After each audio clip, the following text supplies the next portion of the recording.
Hi guys, welcome back to my channel where the gnomes live. This is Sharon Oyella, and today we're going to be putting together this little outhouse that I actually built to hold a battery pack. So in the last video I showed you how to hide a battery pack in the tree itself, and that has a hinged cover. And if you missed that video, again, those are linked in the pinned comment below. So this video we're going to put together the outhouse, and it's a simple build. The base of it is just a box that I cut down, and then over top of that box I added cardboard planks. And the roof is shingled with a piece of sandpaper, but of course you can use cardboard instead. And the colors that I'm using are black, granite gray, and pewter gray. And for the door closures, I'm using 4 button magnets. And to glue those in place, I used E6000 and I also used tacky glue. Alright guys, we're about to get started. Remember there are detailed timestamps in the pinned comment below, along with the links to the project itself. So if you're interested in the pumpkin that I'm building back there, you'll check out the pinned comment below. Let's get started.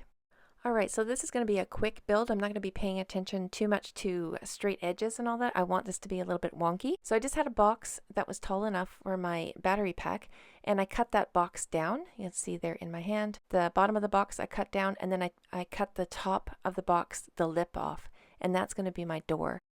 So the lip part there, I'm just going to add some tacky glue and then glue that on there. And then I'll add a piece of masking tape over that to hold that down while it dries. And you see here on the other side of that little lip that I just put masking tape over, that is not the same height as the lip that was just glued on. If this part of the shed was going to be showing, I would fill that in. So I would have put another piece of cardboard to bring that surface up to the same height. But because this side is going to be sitting up against a pumpkin, I'm not worried about it. So just keep that in mind if you're building your own the same way I'm doing it here and adding that lip. You'll want to bring the surface up to the same height before adding planks. And then I'm going to be adding planks, cardboard planks along all the sides and the door. So 3 sides and the door. I'm not going to worry about the bottom and the very top. So I've already added planks there. So I got some cardboard. You see the lines in the cardboard? I'm going to cut in those directions of the lines. So cutting with the lines of the cardboard. I'll just cut the shape out for my door. And again, I'm not paying attention too much to straight edges. Just roughly cutting them. Adding my tacky glue, and then I'll put those planks on there. So for the door, you want to open up the door when you put the plank on, so you know that when you open the door, that plank there that I just put on is not going to interfere with the other ones. So you just want to make sure that you're able to open up that door all the way. Now I'll just put on the rest of the planks. And I'll let that dry. Once it was dry, I painted the entire thing black. So inside the door and all the planks got painted black. Again, I'm not going to worry about the top and the bottom.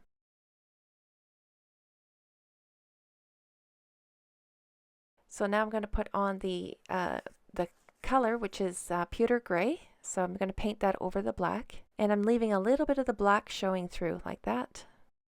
So it's not a solid color. Once that was dry, I added this light gray, and I'm just going to lightly dry brush this on. So you dip your brush in, you get the majority of the paint off, and just lightly brush on. In some areas, you want a little bit more of that light gray than other areas.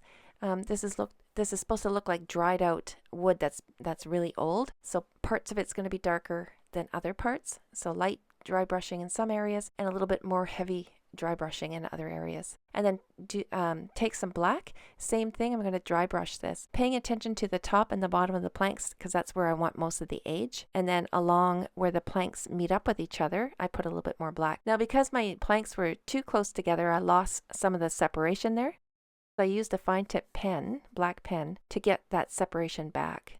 So I'm just drawing them down. Now I'm not doing a straight line, you can see. I do little sections and I'll leave a little space in between those sections so they don't look like I've drawn on the lines. They look like the separation of the planks. Alright guys, we're going to be putting in the button magnets now, and I noticed when I was filming, as I was editing, so it's not so clear what I was doing with my hands there. So I do have 4 magnets. I started off only using 3. I was going to have 2 where my finger is pointing and 1 on the door, but I found that 1 on the door wasn't strong enough to pull it closed. So after I finished filming, I actually removed those magnets right there I'm pointing to, moved them back a ways, and then made room for the 2 magnets on the door. Okay, just so that's clear. The 2 magnets on the inside the shed and the 2 magnets on the door are glued together with E6000. All right, let's get started. Alright, now we're going to add the button magnets, and because my magnets are round, I'm gluing the bottoms of them, and I have two magnets here that I've already glued together with E6000, and I'm gluing the bottom of the magnets to cardboard. And I just glued the back of the cardboard to the back of the magnets because I won't be using the back of them, just to give a little bit of a casing, and that way I have a flat bottom that I can glue to my shed or my outhouse. Now I'm going to use tacky glue on the cardboard, the very bottom of it, and I can glue this in place. Now I forgot to show that I've already added the other magnet on top. It's not glued in. It's going to just sit there so I know exactly where this magnet is supposed to be glued in. Alright, I gave that about 20 or 30 minutes, let that tacky glue grab on. Now I could put the door magnet on top temporarily. Now I'm just painting that with a light color so I can close the lid, and I know exactly where to glue that magnet to. Now I can remove that, remove the paint, and I'll glue this one on with E6000 as well, and I'll remove the paint there. And I'll just glue that in place. Now I'm going to add a piece of cardboard to the back before I put my clamp on so my clamp doesn't leave indent marks, and I'll let that dry. As I used E6000, I let it dry for a couple hours before I let the door close. But listen to this.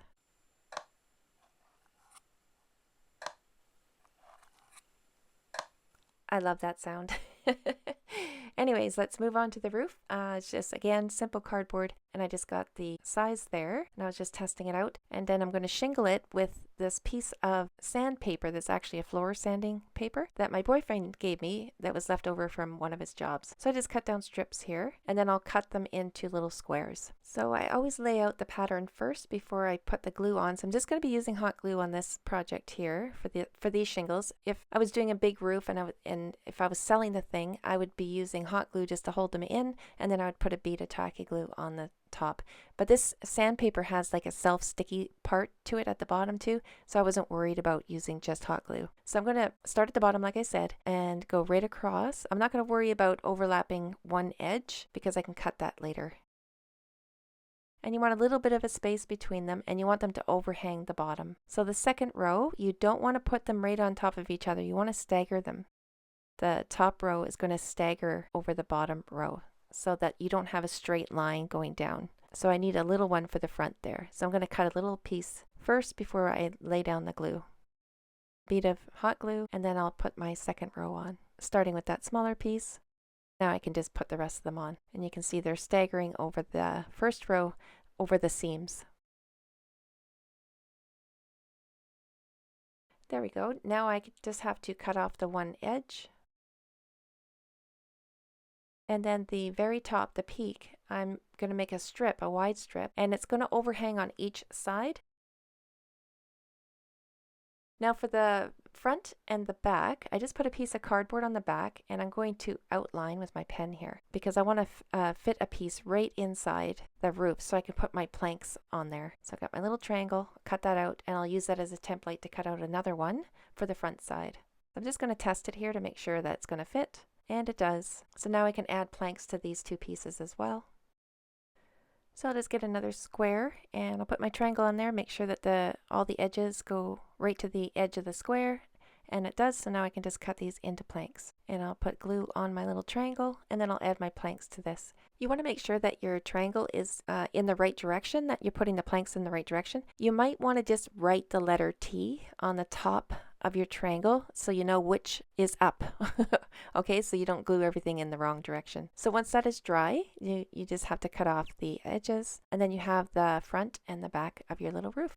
And now I'm just going to edge out my roof with black paint, so all the way around the edge with black, and then I'm just going to cover up some of the white parts of my roof here. And you want to make sure that you're going to glue your pieces in the right position. So you have to test it on your own outhouse. So I just put tacky glue on the very edge there. So I'll put it in place, and then I'll use hot glue to hold it together while that tacky glue dries. So I'll let that cool down before I let my fingers go. And now I got the back piece on. I did try this. I put it on the outhouse to make sure that my pieces are being glued in and it's going to line up with the back and the front of the outhouse itself. So like this, you want to make sure everything's going to line up right before you glue everything in place. So you got to test that before you add the glue. So I was doubting myself there, so I tested it before I added my hot glue. And now we can attach it to the outhouse. So I'm just using tacky glue along the edges, and I'll place that on. And once I have everything lined up, and I'm going to put, using a paintbrush, I'm going to put tacky glue just underneath the edge of the roof there. And then on the front, I found this little sun piece, metal jewelry piece. So I'm going to use E6000. I'm going to add that to the top. And then my handle is just a piece of stick. So I'm just going to sand down the one side just to make it flat. And then I can add my tacky glue and add that to the door. Okay, so for my little moon crescent, I'm using a dime. So I just place it on there a little bit better than half of the dime. I'm just going to outline there. And then from point to point, just draw the little moon shape. Now I painted this with the felt pen itself first, but it was a little bit too faded out, so I added some black paint after. But this turned out great. I have my outline, now I can just use my black paint and fill that in. Alright my friends, that brings us to the end of another video. I hope you found it helpful, and if you did, don't forget to give the video a thumbs up. Also share with your friends, that helps me out a lot. And in the next video, we'll continue on with the pumpkin build and building miniatures for it. Make sure you're subscribed to the channel so you don't miss the next upload. Thanks so much for watching, and we'll see you in the next one.